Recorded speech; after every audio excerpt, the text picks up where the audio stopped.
Bismillahirrahmanirrahim. Assalamualaikum warahmatullahi wabarakatuh. Kembali lagi bersama saya, Vandara Ramiati. Di video kali ini kita akan membahas mengenai materi kaidah pencacahan. Materi kaidah pencacahan, videonya terbagi menjadi beberapa bagian, di mana di sini adalah bagian pertama. Untuk bagian pertama, kita membahas mengenai aturan perkalian dan aturan penjumlahan. Nah, kenapa sih kita harus belajar kaidah pencacahan? Ini penting banget karena untuk membantu kita untuk mempelajari materi selanjutnya, yaitu materi mengenai peluang. Yang pertama, kita akan membahas mengenai aturan penjumlahan. Nah, aturan penjumlahan ini, kita misalkan jika ada K1, yaitu cara melakukan kegiatan 1, dan K2 melakukan kegiatan kedua, dan KN melakukan kegiatan N, serta kegiatan tersebut saling lepas, maka ada K1 atau kejadian 1 ditambah dengan kejadian 2, ditambah kejadian seterusnya sampai kejadian N. Cara untuk melakukan tepat satu kegiatan tersebut. Nah, biasanya untuk aturan penjumlahan digunakan untuk beberapa kejadian yang tidak sekaligus terjadi atau berupa pilihan. Nah, untuk lebih jelasnya kita langsung ke contoh yang pertama. Di sini, Fandi akan membeli sebuah mobil di sebuah mobil showroom yang menyediakan 3 jenis mobil sedan, 4 jenis mobil SUV, dan 5 mobil MPV. Berapa banyak pilihan Fandi untuk membeli mobil? Nah, di sini kita menggunakan aturan penjumlahan, di mana Fandi itu tidak akan bisa membeli secara sekaligus. Maka kita dapat jumlahkan banyaknya mobil yang ada di showroom tersebut. Di sini kita dapat 3 jenis mobil sedan ditambah 4 jenis mobil SUV dan ditambah 5 mobil MPV. Maka hasilnya adalah 12 pilihan Fandi untuk memilih sebuah mobil. Oke, setelah aturan penjumlahan, maka kita akan langsung ke aturan perkalian. Kita misalkan jika ada kejadian 1 cara melakukan kegiatan 1 dan kegiatan 2 cara melakukan kegiatan 2 dan KN cara melakukan kegiatan N, maka K1 akan dikali K2 dan seterusnya sampai dikali KN cara. Di sini untuk aturan perkalian biasanya digunakan untuk beberapa kejadian yang sekaligus terjadi. Jadi kita dapat bedakan ya antara aturan penjumlahan dan aturan perkalian. Nah, oke, kita langsung saja ke contoh yang kedua, di mana di sini contoh mengenai aturan perkalian. Di sini, David memiliki 3 baju dan 2 celana.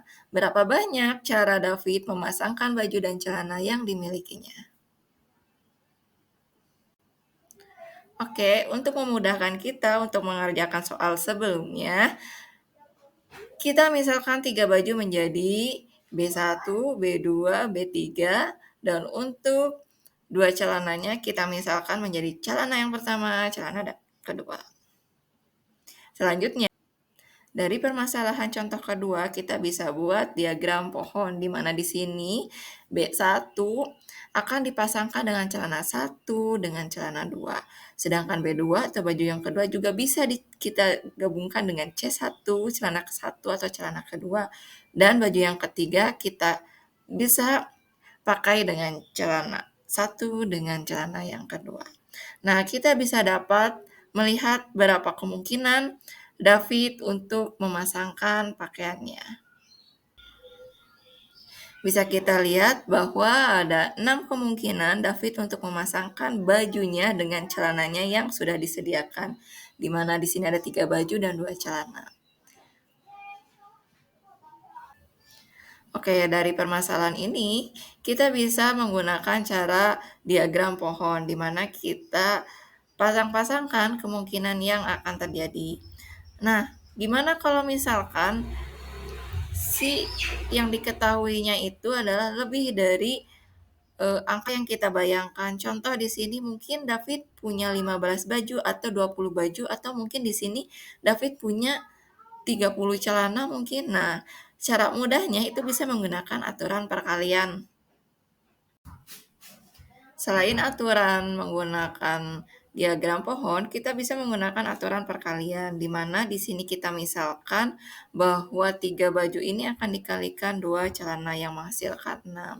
Nah, ini berlaku untuk angka-angka yang di soalnya itu angkanya cukup besar atau banyak, jadi kita nggak usah bikin diagram pohon, kita bisa langsung menggunakan aturan perkalian.